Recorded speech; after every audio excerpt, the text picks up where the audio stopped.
Good morning everyone, সবাই কেমন আছো? আশা করছি ভালো আছো। আমিও খুব ভালো আছি।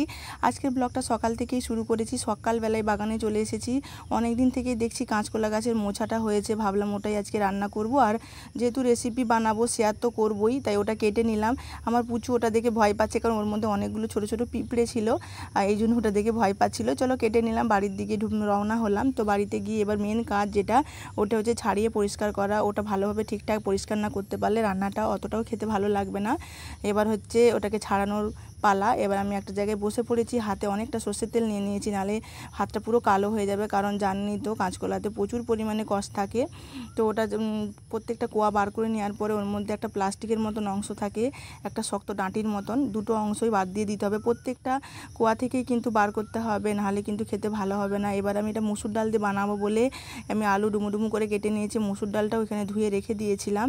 এবার কড়াইতে মুসুর ডাল, আলু আর একটু নুন, হলুদ, একটু তেল ভালোভাবে দিয়ে একটু জল দিয়ে সেদ্ধ বসিয়ে দিলাম। সেদ্ধটা দরকার, এই জন্য প্রেসার কুকারে দিলে ঘেঁটে যাবে। আসলে এটা বেশি ঘেঁটে গেলে ভালো লাগবে না, তাই জন্য কড়াতে দিলাম যাতে আমি দেখতে পাই কতটা সেদ্ধ হচ্ছে। তো ওটা বসিয়ে দেওয়ার পরে এবার প্রেসার কুকারের মধ্যে যে মোছাটা কেটে রেখেছিলাম সেটা ওর মধ্যে সেদ্ধ করব লবণ দিয়ে। অবশ্যই মনে রাখবে যখন মোছাটা কাটবে নুন হলুদ জলে ডুবিয়ে রাখবে, তাহলে কিন্তু কষটা অনেকটা বেরিয়ে যাবে আর অতটাও কালো হবে না তরকারিটা। সেই জন্য নুন হলুদ জলে ডুবানো ছিল। এবার যখন আমি প্রেসার কুকারের মধ্যে ওটা দিচ্ছি, ওটা আমি ধুয়ে ওর মধ্যে বসিয়ে দিলাম।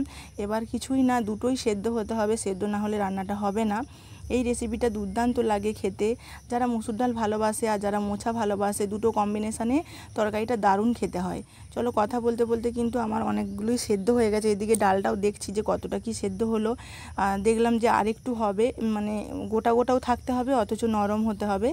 এই যে এবার হয়ে গেছে কমপ্লিট। আর এদিকে প্রেসার কুকারের ঢাকনাটাও দেখলাম, খুলে দেখলাম যে অনেকটা সেদ্ধ হয়ে গেছে। আমি দুটো সিটি দিয়েছিলাম, পুরোপুরি গলানোর দরকার নেই, যেহেতু এটাকে আবার ভালোভাবে রান্না করতে হবে সেই জন্য। এবার একটা পরিষ্কার কড়া নিয়ে ওর মধ্যে একটু তেল দিয়ে 5 ফোড়ন আর দুটো শুকনো লঙ্কা দিয়ে দিলাম। তার মধ্যে কুচনো পেঁয়াজ, দুটো কাঁচা লঙ্কা, টমেটো দিয়ে একটু লবণ দিয়ে ভালো করে ভেজে ফেলতে হবে। যখন দেখবো ভালোভাবে লাল লাল করে ভাজা হয়ে গেছে, ওর মধ্যে আদা রসুনের পেস্ট আর হলুদ গুঁড়ো, জিরে গুঁড়ো, ধনে গুঁড়ো, লঙ্কার গুঁড়ো দিয়ে ভালোভাবে মশলাটা কষিয়ে নিতে হবে। যত ভালো করে মশলাটা কষাবে, মশলা থেকে কাঁচা গন্ধটা চলে যাবে, তত খেতে ভালো লাগবে। দেখলাম মশলাটা থেকে কাঁচা গন্ধ চলে গেছে, তেল ছেড়ে দিয়েছে।